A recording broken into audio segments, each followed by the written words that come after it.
Hello and welcome to another session of Application Development Today. My name is Don Jackson. I'm a Chief Technologist here at OpenText, and I'm your host of Application Development Today. And I'm super excited to be joined today with a couple of people that I would consider to be experts in the performance engineering and chaos engineering space, Mr. David McLeish and Mr. Salvador Camacho. Salvador, you want to go ahead and introduce yourself real quick? Sure. My name is Salvador Camacho, and I'm a senior solutions architect with OpenText. I concentrate at OpenText in the application delivery management portfolio. So, most known as ADM, functional testing family of solutions, performance testing family of solutions, lifecycle management family of solutions, and I've been at Micro Focus at that time, now OpenText for around 4 years, and before that I was doing mostly professional services for around 12 years with different load testing tools, mostly cloud testing. I was in a startup company that was kind of the starting point for really cloud testing, and then I have also used Load Runner for sure a lot, and I'm based in the West Coast in California Bay Area. Awesome. David, would you like to, or D as we call you affectionately, would you like to introduce yourself? Yeah. Hi, everybody. So I'm part of the product management team here on our performance engineering team. Part of the furniture, I've been here almost 22 years. So a long time. A lot of that time spent customer-facing roles. So from tech support out in the field, helping with upgrades. In fact, I did a stint being a trainer for a while. Then did a lot of years on customer success management, making sure customers were getting the best from the tools that they had bought from us. But the last 2 years, I've been part of the product management team. Core role is for Load Runner Professional, but I'm also feeding up into the larger performance engineering group. And obviously, chaos and resiliency testing has really come to the fore. So I'm sort of leading the effort for our group, selecting the vendors, making sure we get the right partnerships, putting them into professional. But the idea is that we embed them there, we refine them, make sure they're right, and then we bring those right to the rest of the Load Runner product family. So pleased to be here today, and I'm looking forward to the conversation. Well, thanks, guys, both of you, for taking the time today. I know we got some time zone challenges because we've got myself in the Eastern time for the United States. Salvador's on the west side of the United States, and then David's on the other side of the pond in the UK. So some time zone challenges, but that's something that everybody has to deal with in today's world, right? It truly is a global community when you work in IT or information technology.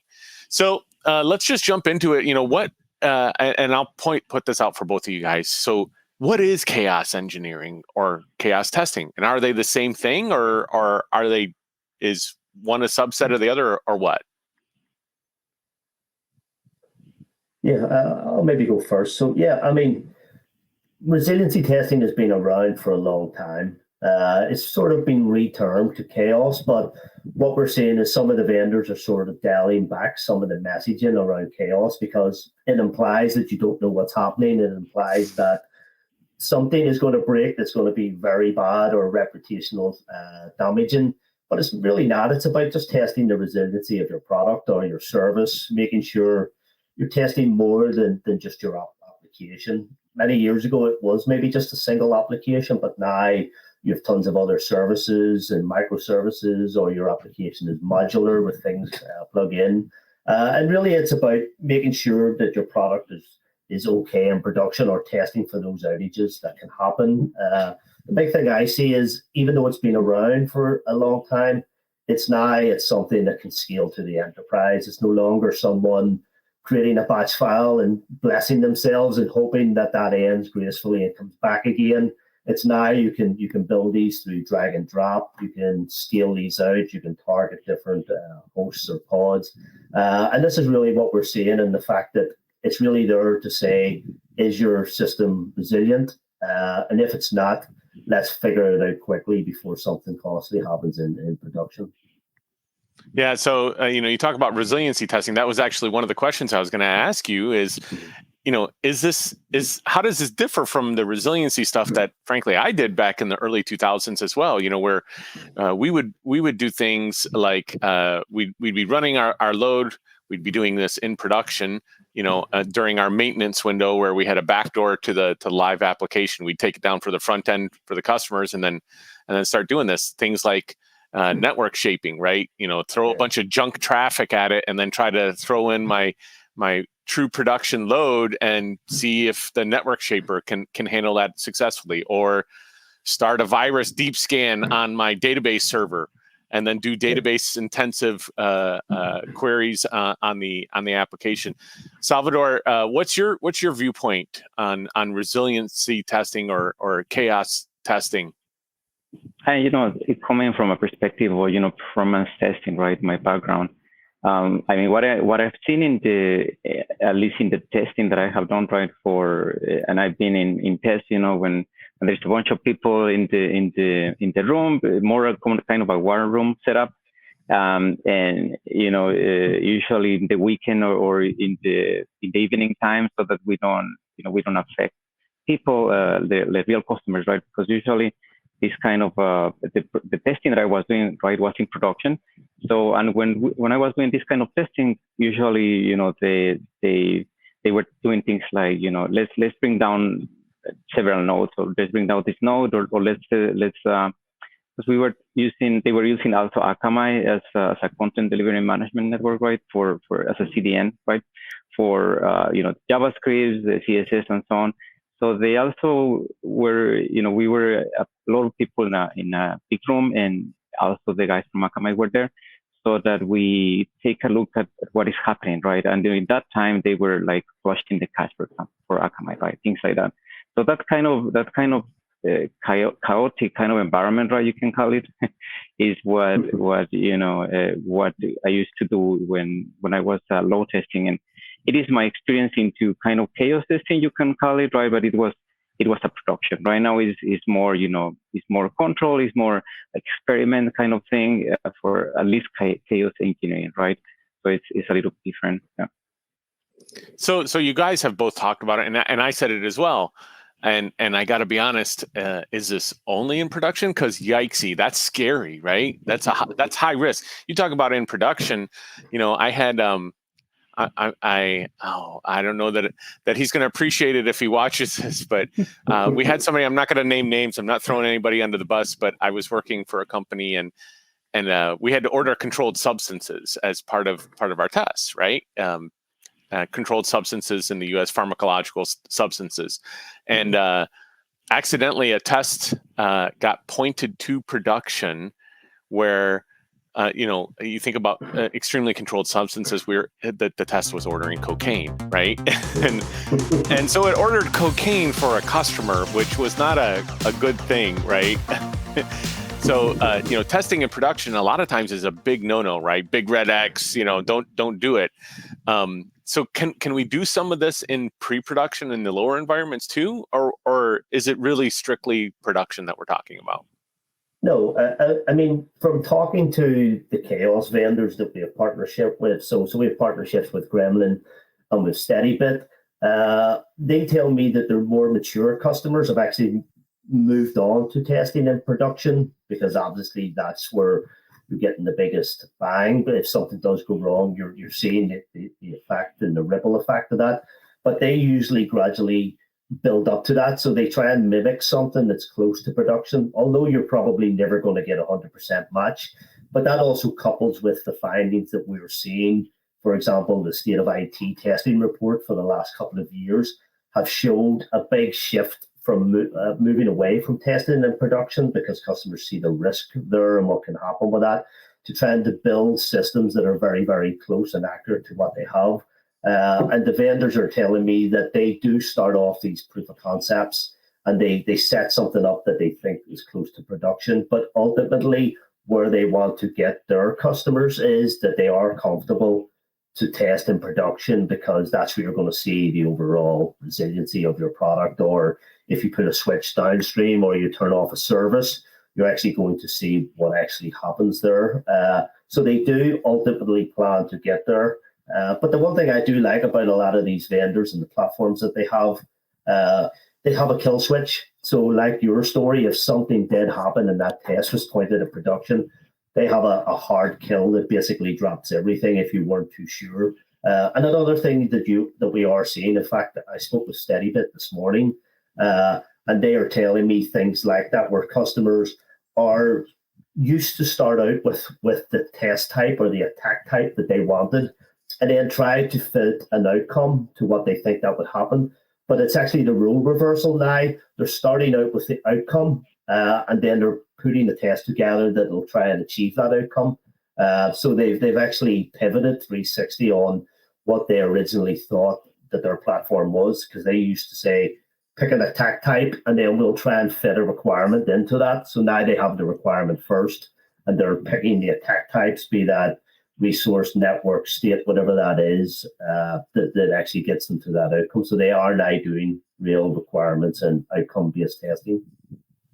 Awesome. So Salvador, you talked about performance engineering. What are you guys seeing with chaos engineering, chaos testing? How is that penetrating into the performance engineering space, or are you really viewing that and seeing that as separate disciplines with separate resources? And it's at least my experience, right, that I have had with different customers, mostly doing performance testing at production, because I was using the cloud, so I'm more used to testing in production, right? But what I have seen when I joined MacroFocus, now OpenText, right, is most you almost had to pay the swear jar there, right? Yeah, almost. It's still It's what I have seen is most of the testing the customers have been doing, right, the ones that I interact with right now is in like staging or kind of pre-production environments, even development kind of environments, right? So more kind of control environments, but just testing at that level, right, in production.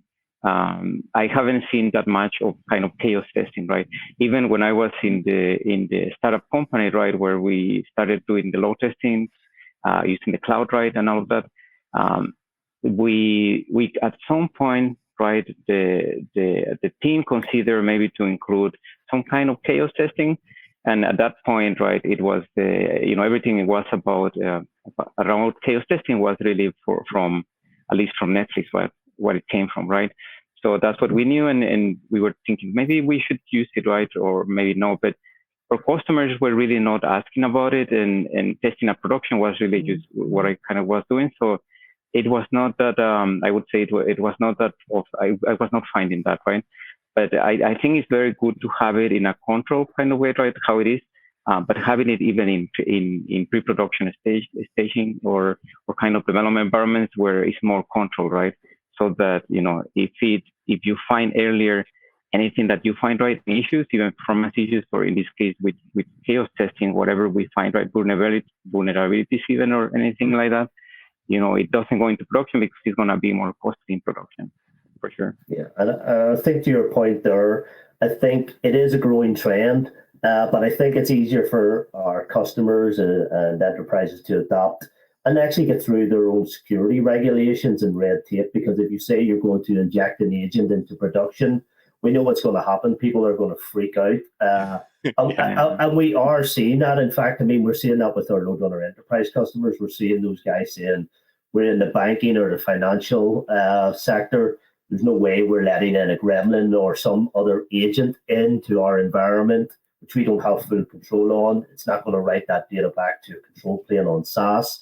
And that's one of the reasons why we actually came back to market and had to do an assessment and say, okay, who do we pick that has an on-premise or an off-cloud platform that we can give that full control and visibility back to our customers? And that's why we settled on SteadyBit, because they were very similar to Gremlin, and they had the same sort of blast radius in terms of the attack types and what they supported.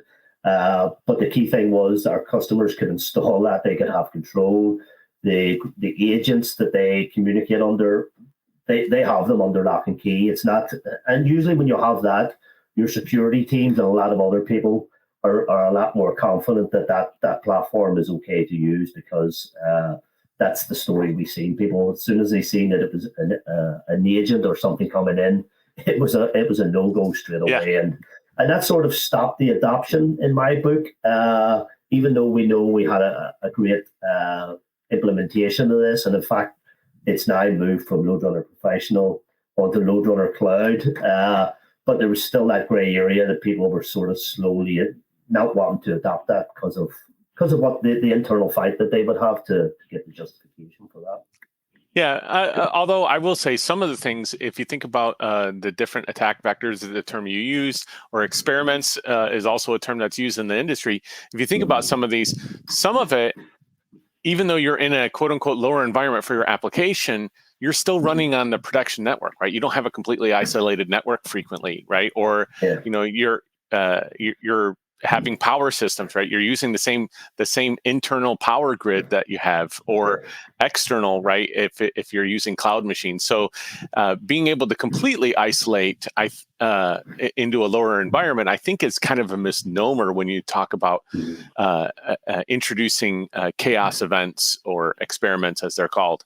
So I think one of the things too that I liked when you kind of dropped in there, D, when you were talking about it, is kind of evolving from testing to engineering, right? Testing being more reactive, and whereas the engineering aspect of it is more planful and more controlled, and it also gets into the analytics of it, designing and taking that information back into design. So Salvador, you talked about where did this chaos come from? You mentioned Netflix. Let's drill down a little bit more on that. What was the impetus for starting chaos testing, chaos engineering at Netflix? And as far as I know, is they started like around 2010, right? It was also a time when I had like, I believe I had like around 2 years or so, in the startup company. So so they started using Amazon, right? And they realized that the best way to avoid failure is, of course, to fail again, right? And they created Chaos Monkey. And at that point, we also tried to use Chaos Monkey, but that's kind of the story really there. Then they created this Simian Army and so on. But it's really that evolution, it has been, I would say, for Netflix, and it came from the realization of, the best way to avoid anything, right, is really to fail first, right? If you fail even fast, right? That's kind of the idea. Yeah. Dee, did you want to weigh in at all? Yeah, no, and I mean, that's the same story we had seen. I mean, the reason why we sort of adopted this is we've seen that our customers are needing to test more than their AUT. They need to test services. They need to take out other parts of their infrastructure that is key to supporting the overall user experience and the use or the service that you get from those guys. And in fact, that's one of the things we do in our demos. That when we showcase this, we take down a web server and we say, look, that could be running in a data center. It's not a dedicated resource. What happens if someone else comes in and steals all the CPU or the memory from that box? Your transactions per second, your response times, everything is actually going to be adversely affecting. And we know today, in this digital world, people don't hang about. There's other people selling the same products and services. So if you're not giving that good user experience, people go elsewhere. And that's why we're showcasing the need for extending the life of your performance scripts, not just running a protocol level script, running this in conjunction with this, with a targeted outcome, because sometimes people just test for the sake of testing because they know there's a happy path. They know that they'll stand up and they'll get a checkbox and they'll pass it over to somewhere else. But we know performance testing or performance engineering isn't just one group. It's a team sport. You have people on the left, you have people on the right. We have the rise of the SREs, the observability platforms. And that's where we're going with our tool sets, that you just don't do it in isolation. You're part of a larger group. And obviously, as part of that larger group, your testing starts earlier. It involves all of the teams. And if something goes wrong, everybody knows about it, and there's a quick remedy to that. And that's the real movement and shift that we're seeing within our LoadRunner community. And so, it's what performance engineering is kind of, right? Is kind of a cultural shift, I would say, right? And of course, if it is just performance testing or even load testing, right? It would be like at the end of the waterfall kind of cycle, right? And you choose one thing, you do it, and that's it, like a check mark kind of thing. And it's usually at the end, and sometimes there's not even time for it. So performance engineering really encompasses like more teams and kind of this kind of DevOps ecosystem, right? And you of course need to involve developers. So she left. You need to involve the business people. So she right. And then also, of course, the performance engineers, they have to be there. Not that if in an agile world, right, they will be part of a pod, kind of doing the sprints and all of that, right? So it's more a continuous kind of thing, and of course the quality it is a shared kind of responsibility, right, in that environment. In a performance engineering world, instead of just I do a load test because I have to do it, because I have to get some metrics, we have to pass it, we have to check some SLAs maybe. So if you're doing it right, you're shifting everywhere, is what I'm hearing. So D, I'm gonna call you out, D, because we have a big thing on the podcast of DYA. Define your acronym. You threw in a couple acronyms there, but we didn't define them. So the first one being AUT, right? So artifact under test. And by the way, this is me. I just stepped onto my soapbox. It's an artifact under test, not application under test, because you could be testing something that's not an application. Okay. Yeah. I stepped off of my soapbox now. The second one was SRE. Would you like to define that one? Yeah, so I mean, that's a site reliability engineer. And this is where people are looking at all of the data coming in. I mean, data is key, and that's what we're doing with our own products, because we understand, like you just heard Salvador talk about, it's not just a single person, it's a wider group. And a lot of these things, they all come together, or we want people to be part of the overall quality. So you have now people that's looking at back-end infrastructure. You have other vendors in there like Dynatrace and Datadog, and even Gremlin, who we have the Chaos integration with. They have their own metrics now that's tracking this. It's called their golden signals. And the idea is that we want to make sure that all of that data, it is being acted upon. It's not just living in a load dollar analysis file, that people can see what's happening on the other side as well. And then I know a lot of these vendors, they have lots of integrations and dashboards and alerts and everything else, pretty much like we have with our service level agreements, where they mark these thresholds and they take action upon these thresholds. And that's what we're seeing, that there is a big rise. In fact, a lot of people are moving over to site reliability engineers rather than from traditional testers or QAs, because they see that totally affects the user experience, and also the data they get is also then presented to key stakeholders, and key decisions are usually made on that data. Sure. And then the reason, at least as a performance engineer, right, as I was before, the reason probably I didn't come across, I heard the term, right, but the reason why there was nothing like that is because chaos engineering is more like, I've seen more like for kind of operations team, right? So in this case, bringing it to performance testers, right, or performance testing, is in some cases probably going to be new, right? But if you bring it to the lab too, that is even more helpful, right? Instead of in production. But I would say it's because of that I haven't. I mean, I heard the term, right, but now I'm hearing it more because it's something that the big companies are using, right? I think at the end, what they are trying to do, or we are trying to do, really is to emulate a real user, which is what in performance testing you are trying to do, to emulate a real user and see what happens. But in this case, they want to like predict or experiment, right? The things that the users would do random or things like that. Yeah, well, going from reactive to proactive, right? So I think one of the things you talked about too, there, Salvador, is really about what the DevOps culture is, right? It's about breaking down that silo between operations and the development guys, right? And now people are starting to adopt that as a culture, not just as a name, right? Where the site reliability engineer, which typically was a operations role, and the performance engineer, which was typically a development role, those are starting to merge, and you're starting to get skill share and knowledge share, which is a wonderful thing, because as we talked about, you need to shift this everywhere, right? We have a big mantra of shift everywhere. I know it's a self plug as well, because I'm a big proponent of shift everywhere, but it really is. That's the whole. That's one of the core tenets underneath what we're talking about from a DevOps perspective. So you talked about earlier, Dee, you brought up the whole security concerns of installing an agent. How do you address these security concerns of having potentially this external cloud solution that has the ability to really bring down your environment? How do you address those concerns? And you alluded a little bit to that as well, right? Yeah.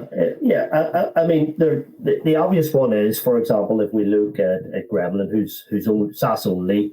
I mean, I have seen their certifications. I've seen their security documents. We've taken actually quite a lot of customers through those, and a lot of load runner customers have already taken on Gremlin as a service provider. And I know they have all the checks and balances in place, but a lot of time you still have to go through all the regulatory discussions on that. The ports need to be opened, and the fact that they also have some of those hard kill switches. The other way we address that is that we took on a vendor that had an off-cloud server, which they could install and maintain and control within their own environment. And obviously from that, we still use the same principles, that it needs to have an agent on that machine or that pod or that cluster to still do the orchestration, because that's how they go and interact with those services depending on the attack type.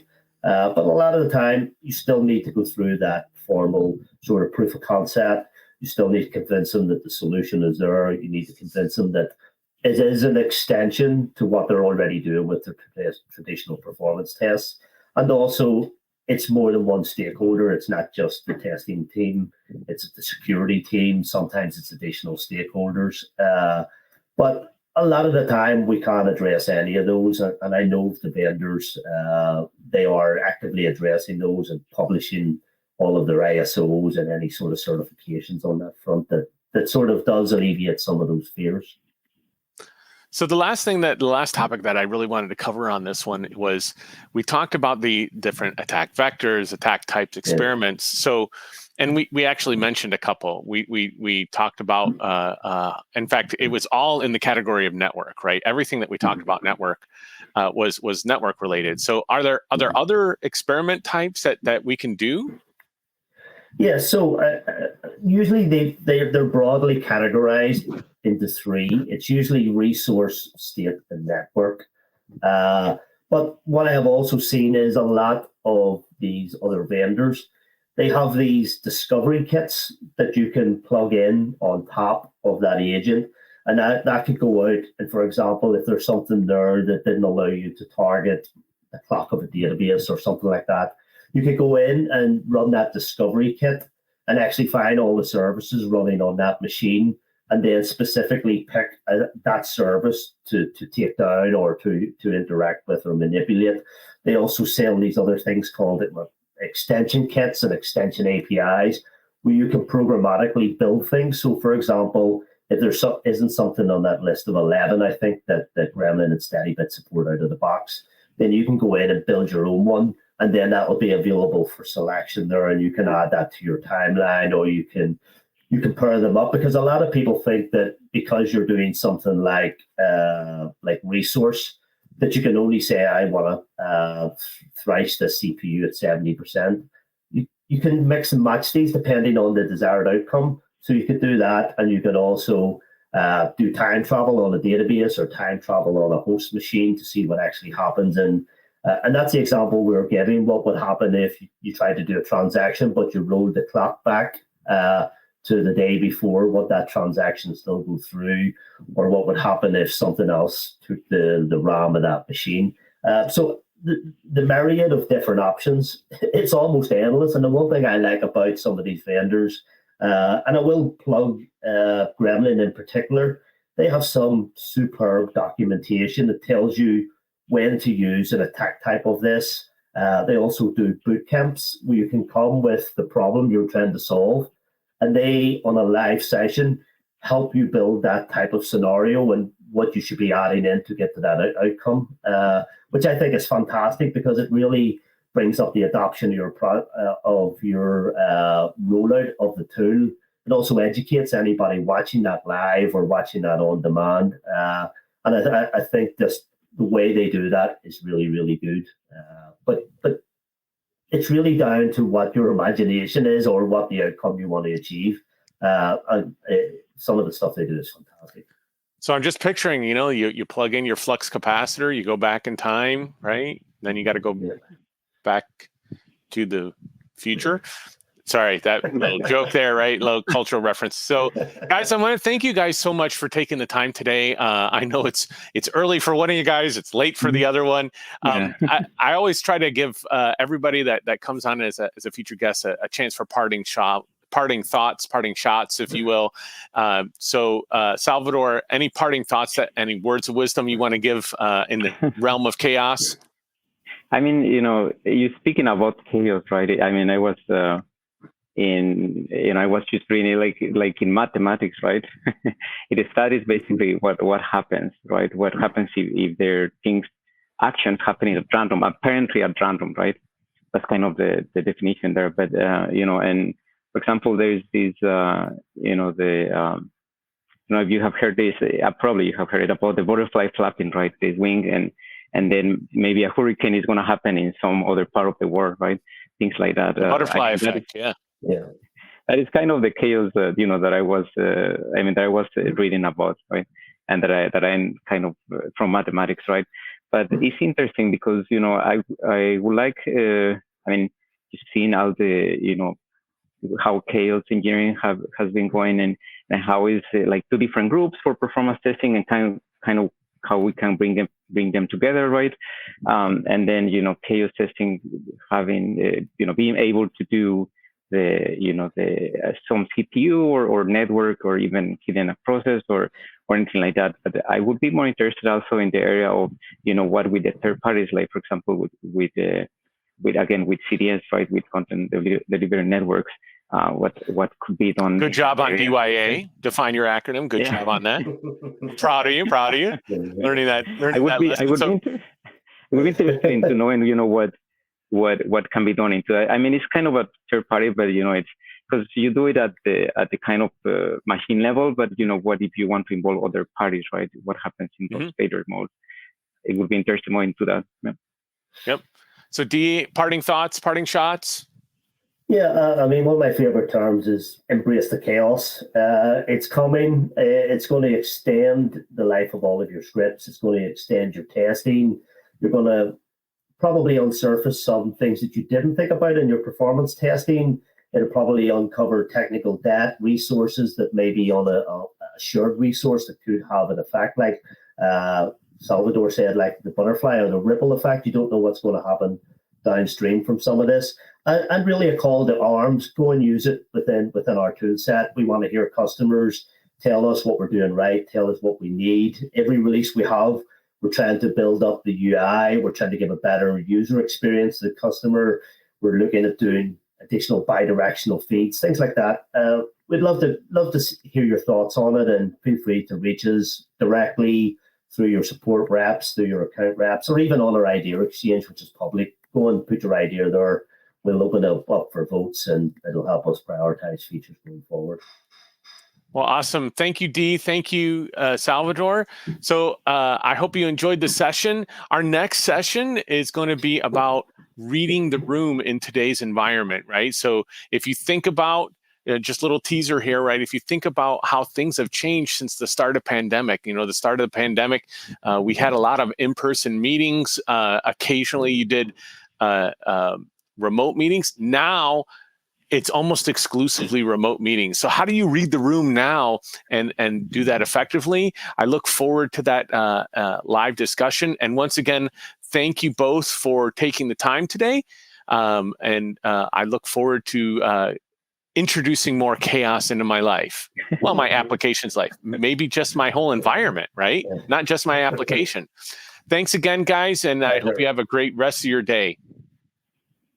Thank you. Yeah, take care. If you liked the video, please click the like button. And don't forget to subscribe to our channel so that you get notified when we release new videos.